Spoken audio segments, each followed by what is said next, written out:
Friends, last వీడియోలో మనం చెప్పుకున్నట్టు ఇప్పుడైతే ఆ లొకేషన్ లోపలికి వెళ్ళడం జరుగుతుంది. నేను నా ఫ్రెండ్ డానీ మేమిద్దరం ఎలా వెళ్ళాలో మాకైతే రూటు అర్థం కాక కొంచెం ఆలోచించాం. సో మొత్తానికైతే రూట్ అయితే దొరికింది. చూడండి ఎలా ఉందో లొకేషన్. మా ఫ్రెండ్ రవి అయితే ఆడు ముందే వెళ్ళిపోయాగో ఆడు ముందు వెళ్ళిపోతున్నాడు.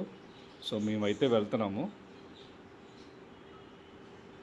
చూసారా లొకేషన్? కానీ చాలా కష్టంగా లోపలికి వెళ్ళడం జరిగింది. మొత్తం అయితే రాళ్ళు ఉన్నాయి. ఏమాత్రం కొంచెం స్టెప్స్ అటు ఇటు వేస్తే మాత్రం ఖచ్చితంగా పడిపోతాం. సో లొకేషన్ అయితే చాలా బ్యూటిఫుల్గా ఉంది. చూసారా స్టోన్స్ అన్నీని? రైట్. మొత్తానికైతే లొకేషన్కి అయితే చేరుకున్నాం. నెక్స్ట్ మేము ఏమేమైతే చేస్తున్నామో ప్రతిదీ మీకు థరోలీ అప్డేట్ చేస్తానండి.